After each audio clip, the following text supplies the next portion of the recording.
Hi all, welcome back. Today we will be solving the questions from the chapter Units and Dimensions for the year March 2017 and Improvement 2017. So, let's move on to the video. The question is, figure below shows the parallax method to measure the distance d of a planet S from the Earth. Mark the parallax angle theta in the figure and explain how the distance d can be measured. It's a 2-mark question. So first let us draw the diagram. It's given the point P or S is a star or a planet, can either be a star or a planet, but it is given as planet. So we have drawn the diagram A to B. A to B is given as small b, A to S is given as D. We are asked to mark the parallax angle in the figure. The parallax angle is theta, which is marked in this diagram. I will tell you what is this parallax angle. Anyway, next and one more is added. Explain how the distance d can be measured. So we are asked to find the distance between a point A or B, which are the observation point on the surface of the earth to the sun. So we will start with the answer.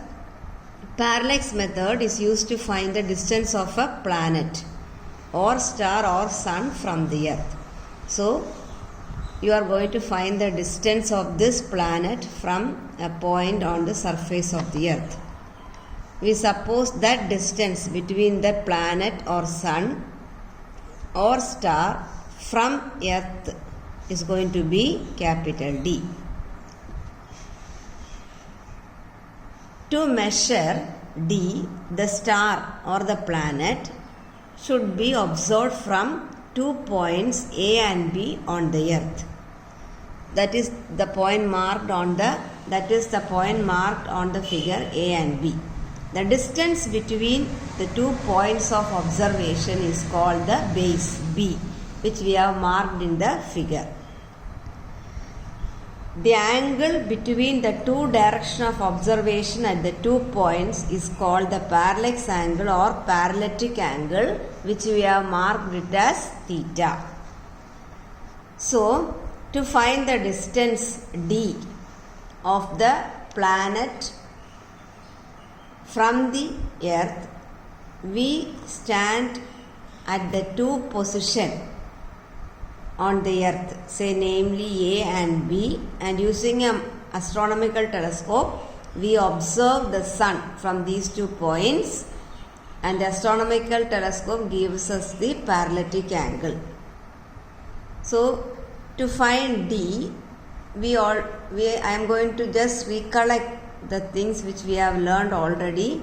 We know that when the distance between A and S is very large, then the parallatic angle theta become very, very small. So in that case, the arc AB can be considered as a line AB. So this parallatic angle is same as what we learned in the previous question paper, which is going to be the angle theta, which is shown in the figure I have drawn here, which is the plane angle. So we have already learned that if AB is going to be the arc and AS is going to be the distance capital D, which is the radius, and if theta is the angle between the 2 points A and B subtended at S, we already learned that theta is equal to length of the arc divided by radius. So we are going to take this idea in calculating the distance. So recollecting the previous knowledge, we know that the distance d between the sun and the planet is going to be very large, and in that case theta will be very small, So AB can be considered as an arc of length B of a circle of radius capital D with the center S. That's why we are using this formula to compare. So now we can say that theta is equal to B, which is going to be the length of the arc B divided by capital D, and from that we can calculate D is equal to B by theta, where B is going to be the 2 points of observation on the surface of the earth, and theta is going to be the parallax angle which we measure with the help of an astronomical telescope. Thus we can find the distance of the planet from the earth. B part of the question is, check whether the equation mv square equal to mgh is dimensionally correct. So we'll write the equation mv square is equal to mgh. M is the mass, v is the velocity, g is the acceleration due to gravity, and h is the height. So coming to the left hand side, we have dimension of v square. First write the dimension of v, lt minus 1 the whole square. Dimension of m, mass is capital M.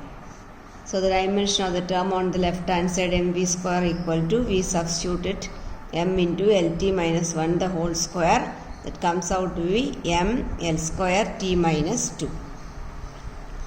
Similarly, writing the dimension on the right hand side of each term m, g and h. M is capital M, g is lt minus 2, h is l.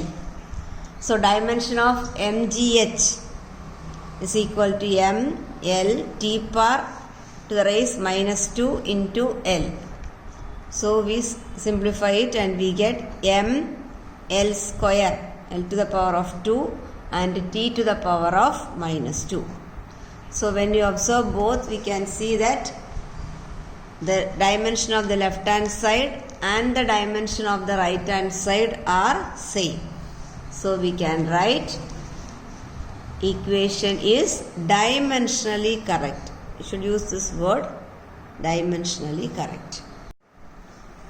So you should also remember that an equation is dimensionally correct need not be the actually an exact equation.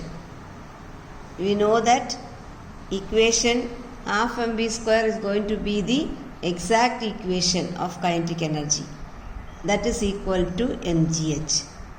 Here we have only proved the dimensionally consistency of the equation, dimensionally correctness. Exact equation is half mv square equal to mgh. That is why I told you as a note here. The exact equation is half mv square equal to mgh, but here it is given mv square equal to mgh. We have only proved that the equation is dimensionally correct and not exactly correct. Question is, nature of a physical quantity is described by its dimension. A part of the question is, check the correctness of the equation V equal to V0 plus AT by the method of dimensional analysis. So first we will write the question, V equal to V0 plus AT. V is the final velocity, V0 is the initial velocity, A is the acceleration and T is the time. So to check whether this equation is dimensionally correct, we have to write the dimension of each term on the left hand side and right hand side. So we will start with the left hand side, and LHS dimension of velocity. We know that it is equal to LT to the power of minus 1. Then coming to the right hand side, we will take the dimension of V0, initial velocity, that also we know it as LT to the power of minus 1. Next is dimension of A, that is equal to LT to the power of minus 2. Dimension of T, is equal to capital T. So the term AT, the dimension is LT minus 2 into T. Simplifying, we get that is equal to LT minus 1. So now when we write the dimension of each term, it comes out to be left hand side is velocity, so LT minus 1 equal to right hand side, the first term is again V0 LT minus 1 to the power of minus 1 plus AT, that also comes to be LT to the power of minus 1. So we can see that dimension of left hand side and dimension of each term on right hand side are going to be the same. So we can say that according to the principle of homogeneity, the given equation is dimensionally correct. That you have to mention. B question, 1 mark. The unit of solid angle is, the answer is steradian. C part of the question, which one of the following is a dimensional constant? 4 options are given. The option is 3, which is gravitational constant. Hope you are all clear with the solutions. See you all in the next video. Thank you.